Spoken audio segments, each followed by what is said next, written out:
amigos? Otro placer saludarlos como siempre en nuestro portal y como siempre hemos traído personajes con fuentes y con contactos alien muy increíbles. Ahora vamos a volver a publicar una información reciente de Elena Danaan, que tiene comunicación con el grupo estelar de la Confederación de Luz y bueno, voy a poner esto en perspectiva. Stuart Surlow dice que ninguno de estos alienígenas son positivos para la raza humana, la armada que se está formando en el cinturón de Kuiper. Y quería darle la otra parte, o la contraparte, lo positivo, porque según Len Kasten, los alienígenas positivos, y Len Kasten es una fuente muy buena que no es un contactado, sino que es un investigador de la red MUFON y que ha hecho muchos libros al respecto del tema. El último fue el de Flota Oscura, que ya hemos nosotros traducido. Y dice que sí, los alienígenas positivos en efecto nos están ayudando a través del sueño de escape, pero no interfieren como tal. Y creo que sí hay alienígenas que son muy buenos, pero para el planeta, que vienen a rescatar al planeta y que vienen a cuidar al planeta. No le van a hacer el trabajo a los humanos, y eso es labor de nosotros, el despertar y el poder ascender a la cuarta o quinta dimensión. En eso sí nos están dando un impulso, pero nada de llevarnos a la puerta. Y de hecho, pues también el ser humano con muchos problemas de oscuridad, digamos, pues no es conveniente que un ser así ascienda si no ha limpiado sus problemas. Entonces, ahí hay mucha cuestión. El artículo de hoy de Elena Danaan es muy amplio, muy largo, pero quería leerlo para que ustedes se den una idea de lo que puede ser el 3 y Atlas, ya que se habla bastante de estas cuestiones y es una fuente muy autorizada que también ha hecho muchos libros y esperemos traducir algunos de sus libros, ¿no? Que de hecho tiene una enciclopedia de extraterrestres, donde habla de toda la raza, los cuadrantes, de dónde provienen, etcétera. Vamos a leerlo porque es muy amplio y no quiero dar más preámbulos. Dice, desde la llegada de esta enorme roca espacial interestelar, ha habido un montón de disparates en redes sociales, con muchos influencers intentando aumentar su popularidad con todo tipo de afirmaciones ridículas. Era como un auténtico circo. El nivel de acusaciones descabelladas y ridículas sobre 3 y Atlas, desde Jedis hasta dracoreptilianos que lo montaban para invadir la Tierra, desde la princesa Diana hasta las guerras clon, pasando por activadores de arcas espaciales, creaciones de IA, destellos en la lente o fotos de plancton marino, había sido fenomenal. Sin embargo, dejando de lado las risas, hablando en serio, me mostraron lo que realmente era. Aquí voy a hacer un paréntesis para decir que nosotros no creemos que la afirmación, por ejemplo, de John Vivanco haya sido de un payaso o de un influencer. John Vivanco es un visualizador remoto que en su momento pasó una entrevista y varios suscriptores me enviaron esta información por privado de que él, según sus trabajos de visualización remota, sí vio a dracos reptilianos montando el 3 y Atlas. Entonces ahí sí estoy un poco, quiero decir que John Vivanco es alguien que también hemos traducido aquí y se confronta con la información de Elena Danaan. Pero vamos a continuar y ustedes se lo dejo a su consideración. El 9 de agosto del 2025 recibí un mensaje de Thor Han, quien se encontraba a bordo de una nave cerca del objeto interestelar. Me mostró la estructura y me reveló de qué se trataba. Su nave estaba muy cerca del visitante interestelar y pude ver su enorme forma oblonga envuelta en una neblina. Thor Han explicó que la neblina era un escudo holográfico que cubría la nave. A medida que la nave de Thor Han se acercaba, apareció a la vista una nave oblonga tallada en roca, con hileras de ventanas cuadradas a los lados. Una brillante abertura circular se alzaba en su proa. Thor Han explicó que no había tripulación a bordo, pero que la nave estaba habitada por una de estas extraordinarias conciencias plasmáticas espaciales. El ser era mucho más antiguo que este joven sistema solar, más antiguo incluso que el polvo que se había fusionado en sus mundos. Pertenecía a un antiguo linaje de inteligencias espaciales conocidas entre ellas como los exploradores, entidades de plasma puro y pensamiento que se desplazaban entre galaxias con la misma facilidad con la que la luz cruza el vacío. Se decía que algunos de los exploradores eran anteriores al nacimiento de este universo, habiendo sobrevivido al colapso del anterior. Cuando el nuevo cosmos floreció, despertaron una vez más en el fuego cósmico, cargando con recuerdos más antiguos que el tiempo mismo, fragmentos de realidades ahora borradas. Bueno, aquí quiero hacer otro paréntesis y disculpen la interrupción, pero algo de razón tiene. Sabemos que hace poco publiqué un artículo en Facebook, bueno, allá hace tiempo, que habla que los científicos están viendo que las formas plásmicas del espacio tienen conciencia y son creadoras y tienen vida, así como lo escuchan. Tienen vida y son unas formas que tienen un lenguaje muy, muy implícito y se comunican entre sí. Estos filamentos que se ven en el espacio, que incluso pueden ser más inteligentes que la raza humana. Así lo dijeron los científicos. Además, quiero agregar que los Elohim, sí, es verdad, estuvieron antes de las guerras de Maldek, donde el planeta Maldek fue totalmente destruido por los reptoides y se dio la guerra con los atlantes. Los Elohim, que son unas cosas plásmicas también, son pura energía y son altamente conciencia, son conciencia de luz, están cerca del Creador. Ellos dieron armas a las razas positivas para defenderse de los reptoides, pero ellos no son guerreristas, ellos nada más observan, vieron el desastre y se fueron, así sin más, y puede ser que sean estos exploradores de los cuales están hablando. Así que ya desde aquí no me parece tan descabellada la idea de Elena Danaan. Continúo. Su propósito no era la conquista ni la creación, sino la observación. Vagaron por los mares cósmicos para recopilar conocimiento, los patrones estelares, el auge y la caída de las civilizaciones, los lenguajes de especies que brillaron brevemente y desaparecieron. Cada partícula de su ser registró lo que presenciaron. Cada movimiento fue a la vez experiencia y registro. A lo largo de eones infinitos se perfeccionaron. Para ellos, la evolución no era un cambio físico, sino la comprensión. En su comunión silenciosa compartieron lo aprendido, tejiendo un registro colectivo de la existencia misma.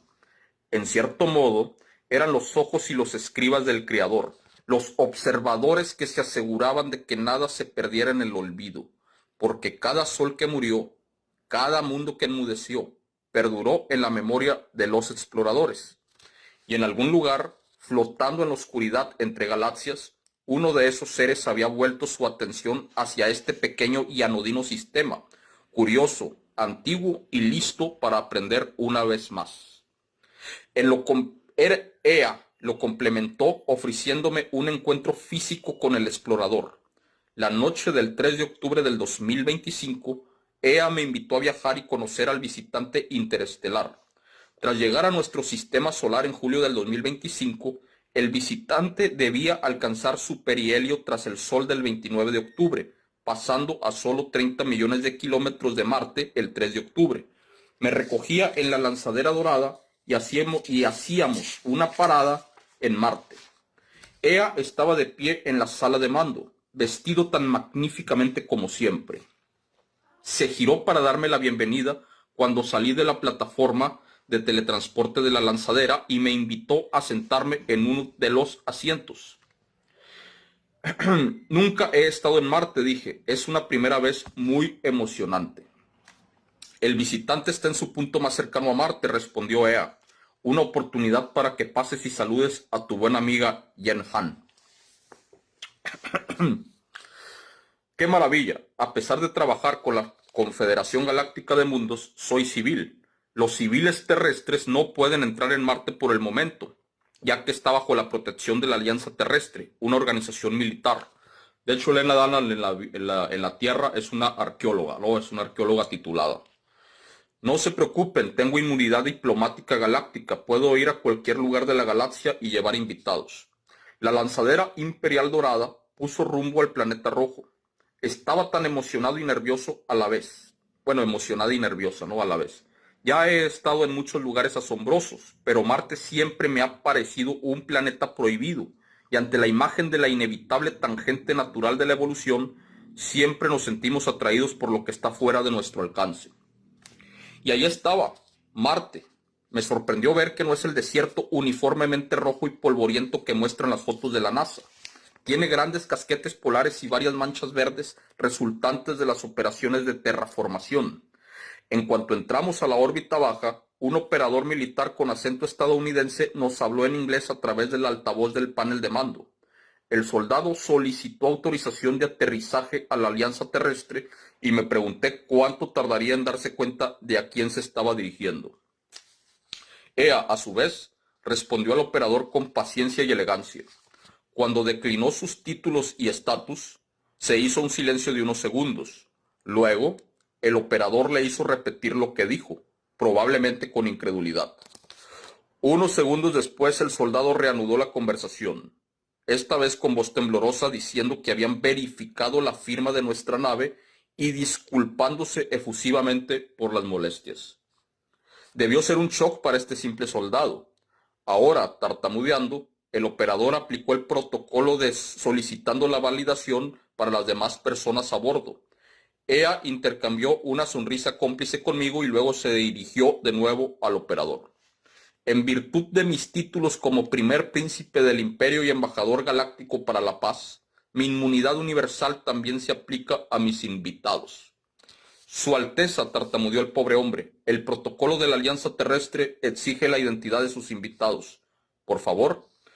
¿Podemos evitarlo? Le susurré a Ea. Me voy a meter en problemas. Puerta de Yen Han. De camino no vi más que el polvo marrón, así que no puedo decir que vi gran cosa de Marte. La pequeña casa abovedada de Yen Han tenía un porche con esclusa de aire que se abría y cerraba tras nosotros. Una vez que la presión ambiental se estabilizó, nos quitamos las máscaras y la puerta se abrió. Perdonen amigos. Me equivoqué de hoja. Hay una disculpa. Hagamos de cuenta que no leí eso, ¿no? Ahora sí dice, Ea me guiñó un ojo y respondió al operador marciano. Viajo con la princesa Anak Ninma de la Casa Imperial de Anu. No solicitamos autorización de paso. Informamos a sus autoridades de nuestro aterrizaje.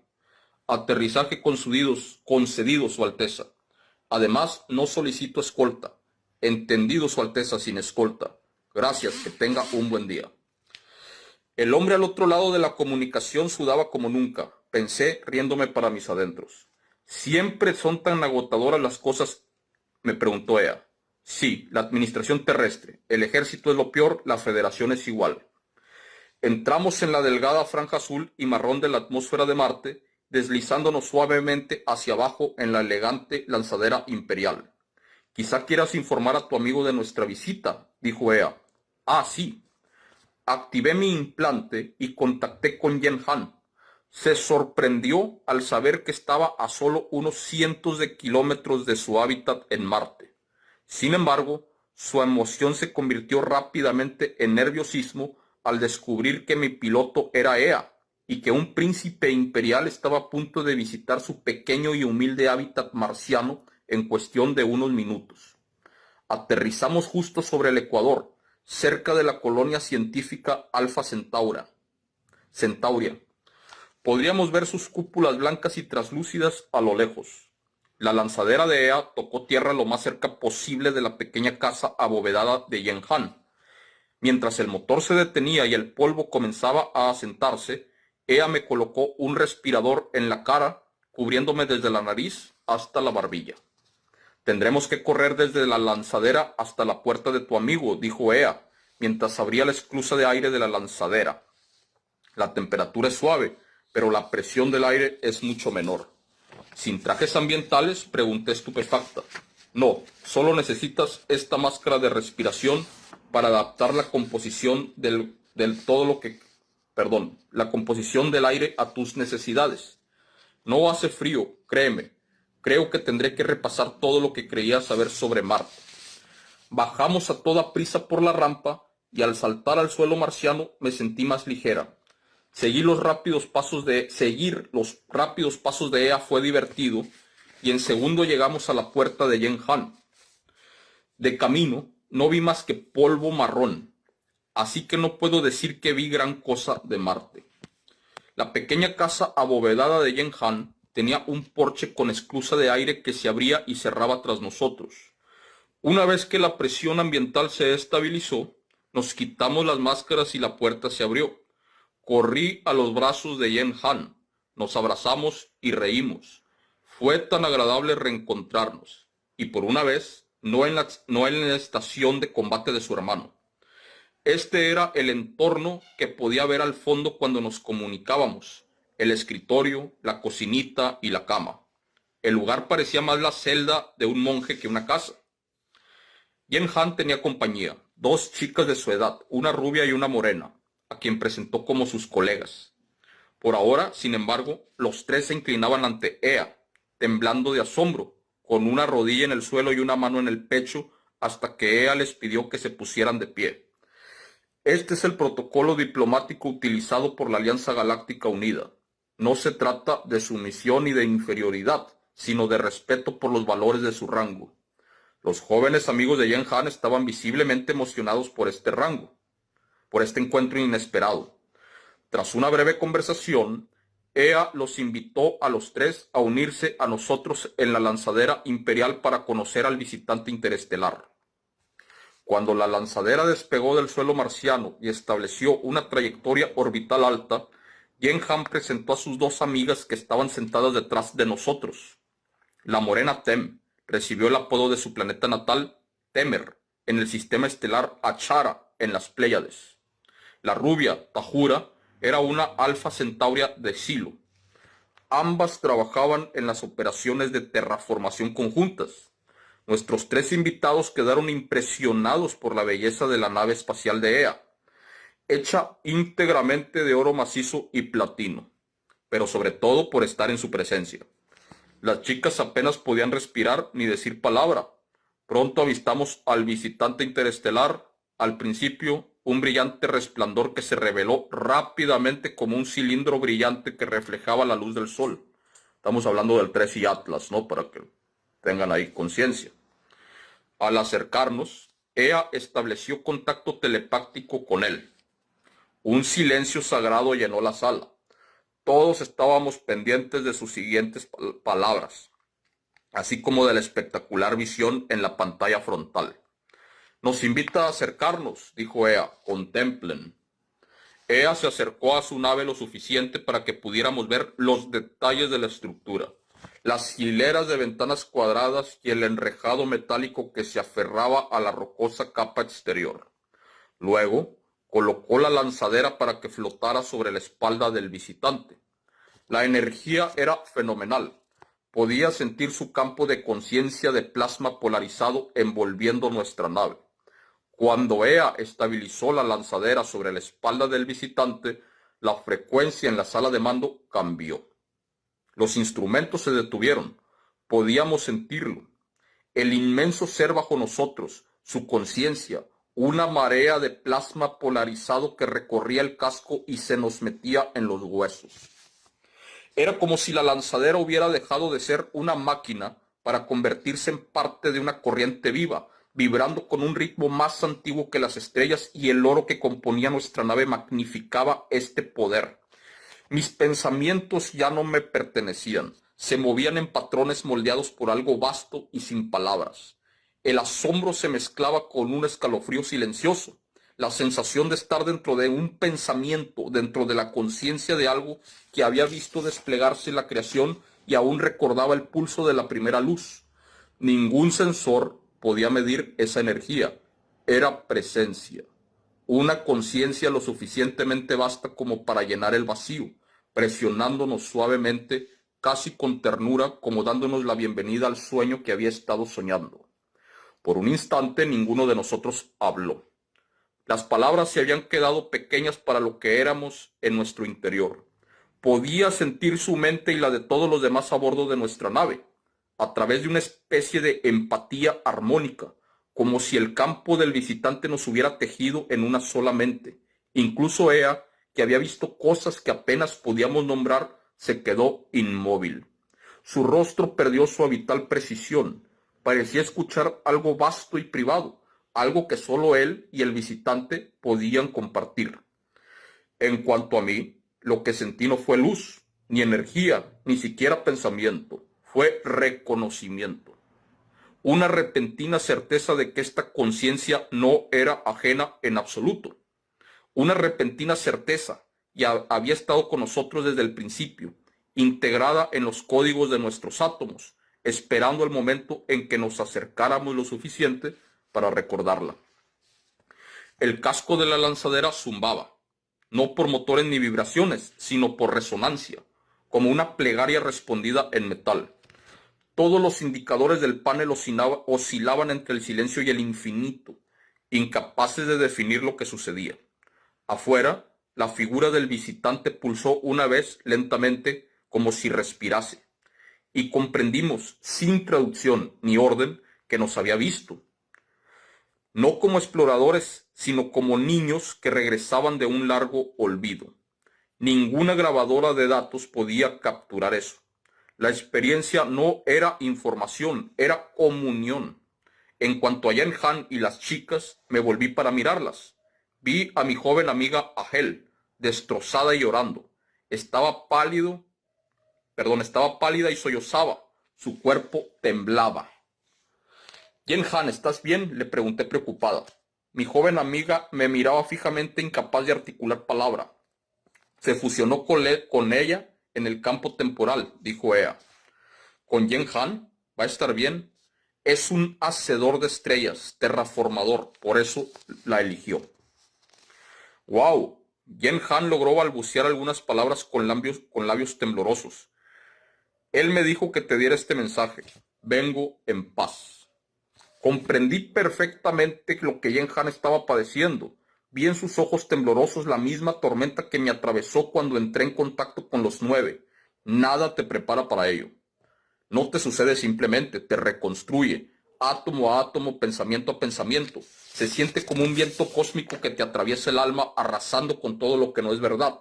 La tormenta no pasa en un día, persiste susurrando, transformándote durante días, semanas, hasta que ya no recuerdas quién eras antes de que comenzara. Conocía bien ese estado. Este contacto nunca es solo una transmisión de datos o energía, es una traducción del ser. El mensaje siempre llega en capas, plegando dimensiones en la percepción, despertando sentidos que no sabíamos que poseíamos. El visitante no solo le hablaba, lo sintonizaba alineando sus frecuencias con la misma calma que ahora zumbaba a través de las estrellas. También sabía que este mensaje era multidimensional. El visitante venía con intenciones pacíficas, traía paz, y llegó en un momento en que la paz se asentaba en este sistema estelar. Había llegado en el momento justo, cuando la turbulencia de este sistema estelar finalmente daba paso al equilibrio, aunque así no lo pareciese en Terra. Su llegada no fue aleatoria, fue parte de un patrón, una restauración armónica. Los exploradores son portadores de paz, dijo Ea. Viajan por los lugares donde se están produciendo cambios significativos. Yen Han recibió una excelente atención de sus dos colegas, especialmente Tem, en cuyo hombro se apoyó durante el resto del viaje. Antes de dejarlos en Marte de regreso a la Tierra, le dije a Yen Han que le daría tiempo para procesar lo sucedido y que podría contactarme cuando se sintiera lista. O listo, creo que Yen Han es hombre, ¿no? No sé. Le di un fuerte, cálido y maternal abrazo y nos despedimos al borde de la esclusa del aire del transbordador. Bueno, aquí pregunta alguien, Giovanna Araceli, saludos. Me pregunta que si esto es una narración de terror cósmico. No, no es terror cósmico y no es una narración de alguna ficción. Estamos hablando de la información de Elena Danlan, una contactada alienígena que tiene pues bastante información y le pasan mensajes de estelares. La Confederación de Luz, su mensajero Torhan y Ea, que son de los más altos rangos en esta Confederación Galáctica de los Mundos, que está hablando del 3i Atlas, que es un observador espacial que trae paz y narra la experiencia cuando se acercó a este observador espacial, ¿no? Para dejarlo en claro y ponerlo en contexto. Entonces, esto es lo que les tengo que decir. Y ya lo expliqué de un principio, pues algunas cuestiones de aclaración, vayan al portal de Lena Dunham y lean sus libros. Sus libros están en Amazon, se pueden comprar en inglés y vamos a traducir más de ella, ¿no? Continúo. El 27 de octubre del 2025, el explorador se encontraba a mitad de su recorrido visitando nuestro sistema solar tras el Sol. Era una mañana radiante en Irlanda, de esas que transmiten una quietud dorada al aire. Yo estaba sentada en mi jardín meditando profundamente. Mis pensamientos se dirigían hacia él, nuestro visitante, recargándose de energía plasmática tras el sol y regenerándose, oculto en la intimidad de las miradas inquisitivas de los terrícolas. A medida que me sumergía más en la meditación, dejé que mi conciencia se sintonizara con la frecuencia del sol. Entonces, débilmente al principio, como un eco en el rugido de una tormenta solar, lo sentí, me reconoció. Su presencia era inmensa, pero a la vez gentil, ancestral y sin medida. Reveló que él y los de su especie son observadores, permítanme, observadores del devenir, viajeros que buscan civilizaciones al borde de la transformación. Estudian qué desencadenará la evolución, cómo se expande la conciencia, cómo la luz aprende a tomar forma en vida. Son los ojos y archivistas de la fuente, guardianes de la historia de la existencia en desarrollo. Y sí, añadió con un suave pulso de energía, trabajan en armonía con los 9, esas inteligencias gobernantes que supervisan la creación a través de las dimensiones. Cuando le pregunté dónde habita su gente, me envió una imagen, no de un lugar, sino de la esencia. Vivimos en el corazón de las galaxias, dijo, donde la luz nace del sueño mismo de la creación. ¿Incluso esta galaxia? Pregunté. No, no esta, fue la respuesta, pero habitamos muchas. En ese instante sentí que mi conciencia se expandía, fluyendo hacia afuera a través del océano cósmico. Las estrellas se difuminaron en espirales de color, luego en un único y radiante remolino de luz. Fui transportada, ingrávida y sobrecogida, a 45 millones de años luz de distancia a la galaxia Alderaan. La galaxia Alderaan se escribe Alderaan con doble E, ¿no? Ante mí ardía su corazón, un núcleo brillante de energía plasmática, vivo y cantando una frecuencia maternal. En su núcleo central se movían seres de pura luminosidad, vastas formas iridiscentes que se transformaban en colores desconocidos para el ojo humano. Extendían zarcillos de plasma vivo, tocando, tejiendo, comunicándose con la energía que los rodeaba. No eran materia ni espíritu, sino algo intermedio, corrientes vivas de conciencia que se alimentaban de la esencia pura de la creación.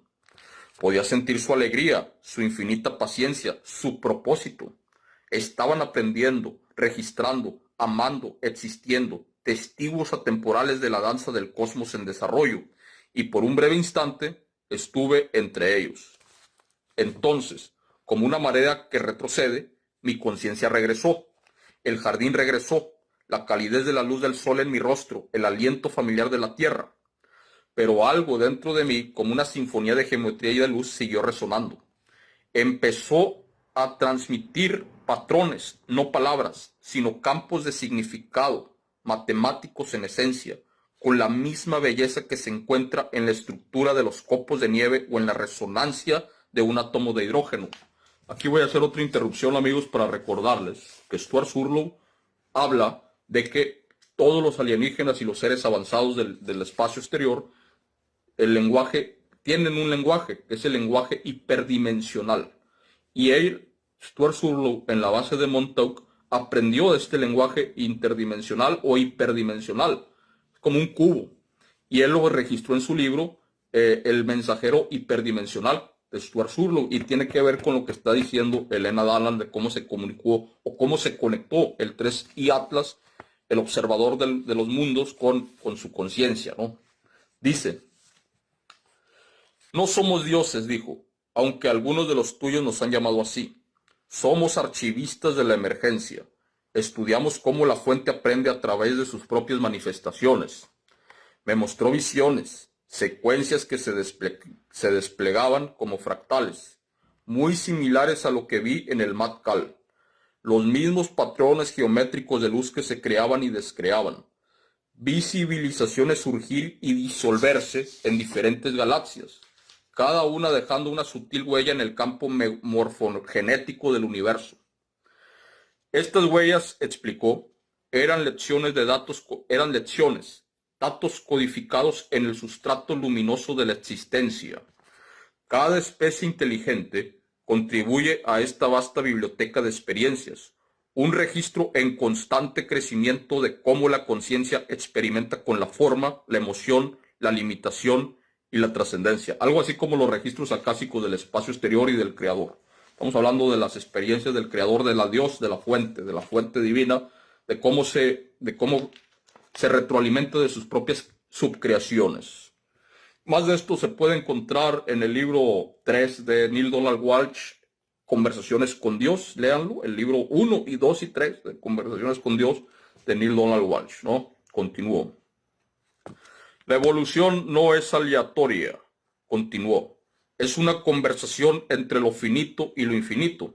Cada mundo es una pregunta que el universo se plantea.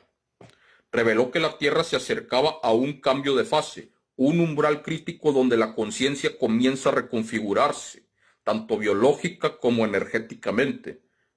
Estamos hablando que esto empata con lo que dicen las profecías mayas, las 13 profecías mayas, y empata también o se complementa o compagina con lo que dice el libro de los científicos de la cuarta vuelta, de Strauss y Howe, de que estamos en los umbrales de la cuarta vuelta, un cambio generacional que ocurre pues cada muchos siglos, ¿no?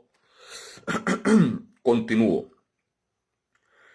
El aumento de la actividad solar, las extrañas resonancias en el campo magnético terrestre, incluso la tensión psicológica colectiva entre los humanos, todos eran síntomas de esta reconfiguración.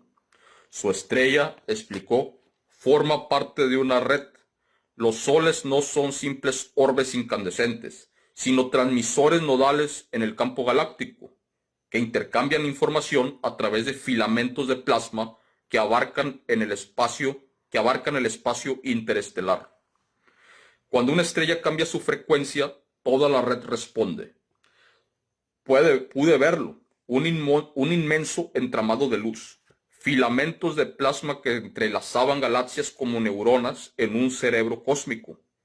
Cada llamarada solar era un pulso, una señal, una transferencia de datos codificados entre mentes estelares. Su sol, dijo, ha comenzado a emitir nuevos patrones, armónicos superiores de conciencia. Estos patrones interactúan directamente con los sistemas biológicos, despertando capacidades latentes en el ADN. Esto es lo que llaman evolución, aunque en realidad es recuerdo. Lo que hemos estado hablando aquí, que dicen otros contactados, que estamos hablando de un despertar del ADN humano y está despertando esas capacidades latentes psíquicas que siempre hemos tenido y poco a poco irán en aumento, y la energía del Sol junto con el chorro energético que viene del centro de la galaxia están ayudando a esta reconfiguración donde estamos pasando de un ADN orgánico a uno de silicio, como hemos dicho mucho y como lo ha dicho también Alex Collier y otros, ¿no? Otros contactados también como David Icke. Continúo. Luego llegó el mensaje más profundo, la razón de su observación. La humanidad, dijo, se encontraba al borde del autorreconocimiento. En el momento en que una especie comprende que el universo no es externo, sino interno, que la conciencia es el sustrato fundamental y la materia no es más que su sombra. Se están acercando a una transición, dijo, cuando suficientes de los suyos consideren la conciencia como frecuencia en lugar de forma. Escuchen de nuevo, cuando suficientes de los suyos consideren la conciencia como frecuencia en lugar de forma, su civilización experimentará coherencia, un evento de unificación. No interferimos, observamos y asistimos solo a través de la resonancia. Los 9 guían desde más allá de la polaridad, ajustando las armonías para que cada civilización se desarrolle según su diseño único. No hay jerarquía, solo sinfonía.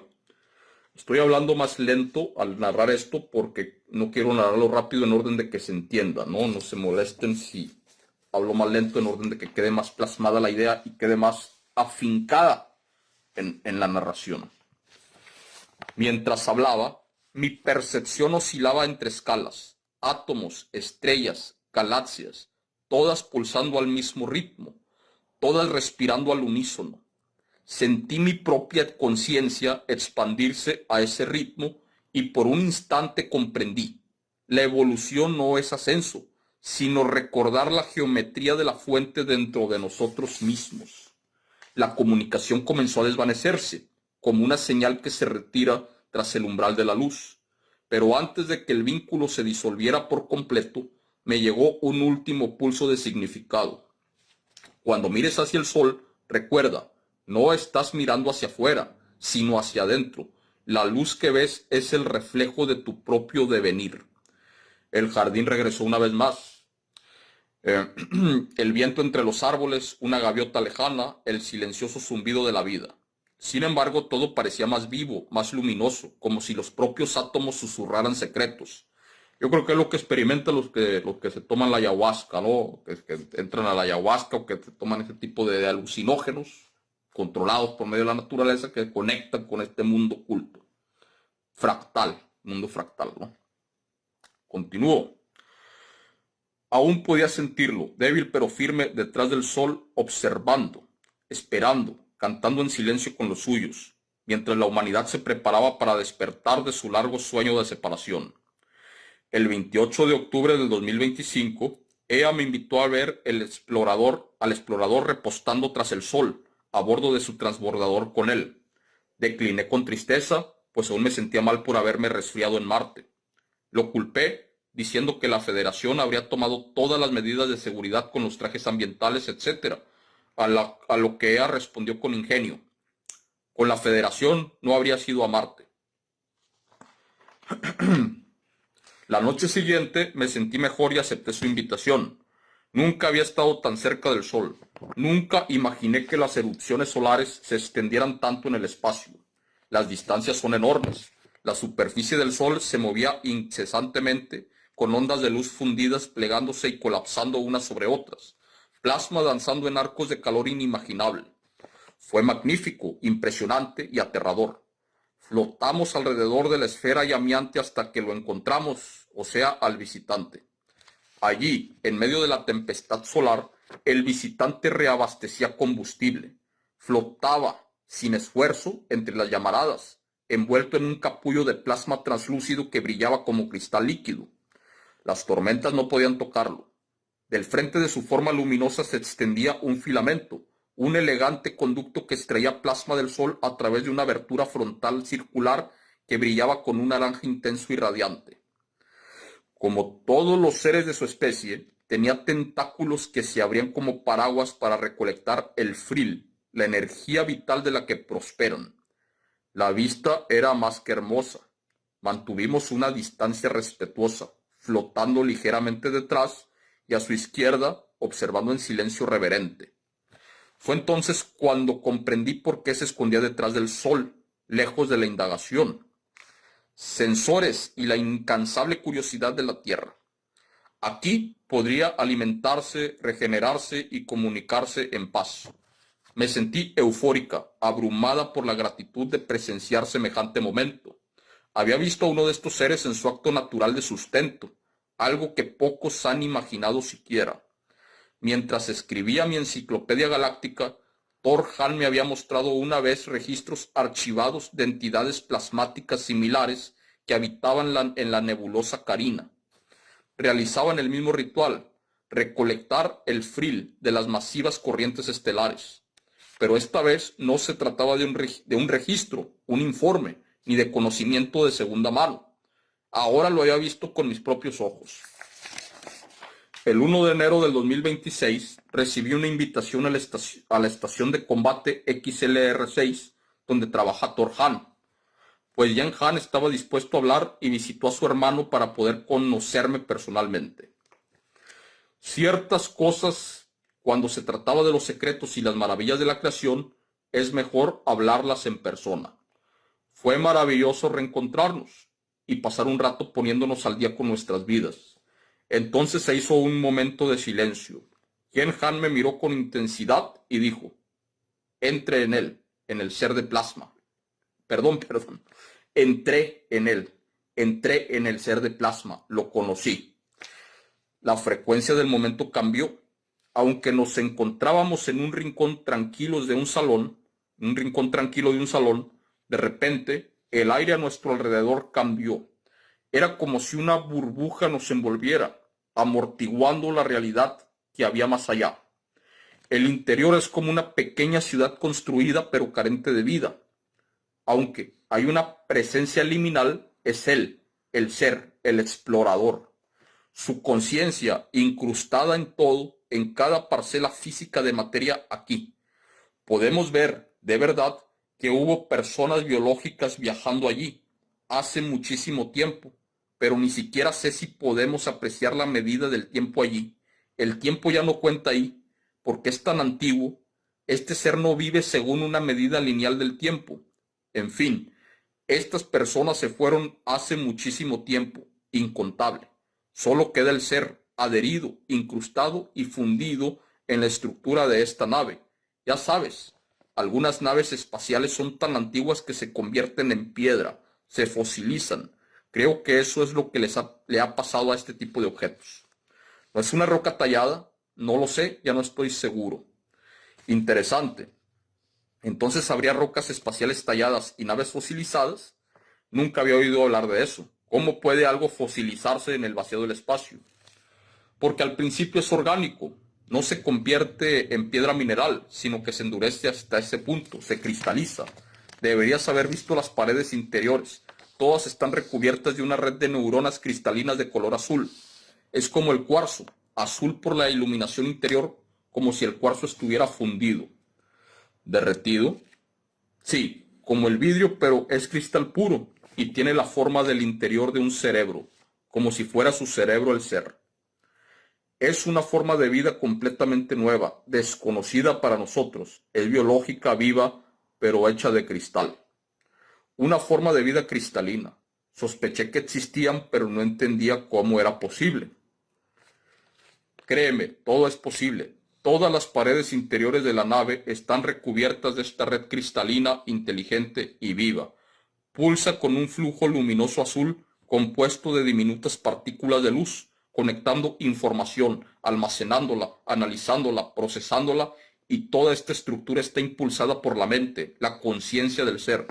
Tiene un nombre, compuesto por 3 frecuencias sonoras, que podrían identificarse con los sonidos B, Sh, M.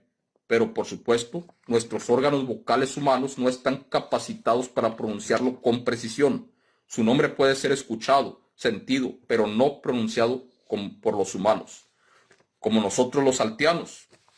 Yo también lo vi, se me manifestó, verás. Al estar hecho de plasma puro, aunque habita una forma de vida cristalina, es gas puro y polarizado. Y puede moldearse en cualquier cosa. Normalmente en estado natural parece un gas luminoso e informe, pero puede moldearlo conscientemente usando un campo electromagnético de contención, dándole cualquier forma con su mente. Así que vi, primero, el tono polarizado, luego la consistencia del aire cambió y el gas se transformó en una forma humanoide, muy brillante, con solo ojos brillantes como característica. Para él, esa era la mejor manera de comunicarse conmigo. O sea, se convirtió en un ser humano, una forma humanoide con ojos brillantes, ¿no? ¡Wow! Exactamente como se manifestaron los 9 cuando se comunicaron por primera vez. Uno de ellos adoptó una forma humanoide verde brillante con brillantes ojos morados. Esto me recuerda a los hombres X. Este brillaba naranja con ojos blancos. El plasma polarizado suele ser naranja. Interesante. ¿Cómo se comunicaba? ¿Mediante haces de información? ¿Escuchaste una voz en tu cabeza? Sí, escuché una voz en mi cabeza, pero usaba la mía. Realmente extraño. La voz comentaba la información que me enviaba, sí, exactamente como se comunican los altianos, mediante haces codificados, pero a un nivel mucho más alto y rápido. Estoy fascinado, continúa, ¿qué dijo? Me explicó por qué me eligió. Explicó por qué me eligió a mí en lugar de a su alteza el príncipe Ea. Ah, el príncipe Ea es hombre entonces. Ea podía entender todo esto mucho mejor que yo, pero él quería estudiar mi cerebro para aprender sobre nuestro nivel de ciencia y comprensión. Por supuesto, también podía comprender la información que compartía. No solo toman información, se comportan según el gran flujo de la creación y dan un regalo equivalente a cambio. La segunda razón y la verdadera tuvo un profundo impacto en mí y en mi vida. Me reveló que mi destino era salvar un mundo. Estaba dispuesto a otorgarme conocimiento específico para ayudar a lograrlo. Lo juro, esto fue enorme para mí. En ese punto de la historia, Yen Han no quería nombrar públicamente ese mundo específico hasta que fuera el momento adecuado, según el estado actual de las operaciones de divulgación. Sin embargo, Yen Han estuvo dispuesto a compartir conmigo parte de lo que le dijo el explorador. Comentó que, inicialmente, los datos completos solo se compartirían con Dan Willis y conmigo como parte de nuestro programa de intercambio científico. No obstante, Yen Han me permitió compartir que toda la información estaba contenida bajo el siguiente aspecto. La frecuencia es la clave para acceder a todo lo creado, ya que es lo que une el espacio y el tiempo en una relación multidimensional variable. Fin del artículo muy largo de Elena Danland, y es un artículo que yo sabía que iba a tomar algo de trabajo leerlo todo, pero vale la pena porque sí es información muy pertinente. Algo extra sobre el 3i Atlas que no se ha dicho y no se había publicado, lo publica Elena Danland, que ustedes saben es una fuente que ustedes juzgarán si creen que es verdad, si creen que no lo es. Yo creo que tiene bastante conocimiento. Solo basta leer sus libros, que son varios, y las entrevistas que ha hecho. Ahora bien, esto parece ser luminoso, pero no lo es. Parece ser luminoso, digo, porque este ser no viene a ayudar para nada. Nada más viene a registrar y observar el cambio que se va a hacer de manera natural. Pero pues para eso hay mucha oposición y hay bastantes razas alienígenas negativas queriendo entrar aquí desde el cinturón de Kuiper. Y este ser 3i Atlas, se habla de que es una nave maligna, aquí se habla de que es un observador, y creo que tiene más coherencia lo que dice esto, que lo que vienen montando los reptoides. Pues, ¿para qué razón? Si ya están aquí desde hace mucho tiempo y se contactan con las otras familias, yo no sabría decir por qué razón quisieran abordar esa nave y acercarse a la Tierra. Creo que tiene más coherencia que es un observador, al igual que lo Uma. Eso es lo que creo yo. Personalmente, ustedes tendrán su opinión, pero tampoco descarto lo que ha dicho John Vivanco, el visualizador remoto que ya hemos traducido también aquí, que ciertas razas reptiloides pueden ir ahí, pero no lo creo realmente. Las naves reptoides van de salida, pienso yo, y el mundo está cambiando muy fuertemente. Ustedes tendrán la última palabra. También traemos traducciones al respecto de la otra visión para tener todo el panorama completo y ustedes serán al final los que juzguen. Amigos, les agradezco mucho su tiempo. Estamos en Patreon, si quieren apoyar mi trabajo de traducciones, en Patreon, /Fritz Springmeier. Como siempre, agradezco a los patrocinadores que se dan el tiempo y los recursos para apoyar nuestra pequeña labor para esparcir estas traducciones y estos conocimientos y dar también la explicación de las diferentes fuentes. Que pasen ahora sí una excelente noche y díganme qué les pareció la narración, si puedo seguir haciendo este tipo de artículos narrándolos de esta manera. No sé si les molestó mucho mi voz, si lo narré bien. En partes uno a veces se atora, pero bueno, creo que llegamos la información y eso es lo que cuenta. Ustedes serán los que juzguen al final. Muy amables por seguirme y estamos en contacto. Excelente noche.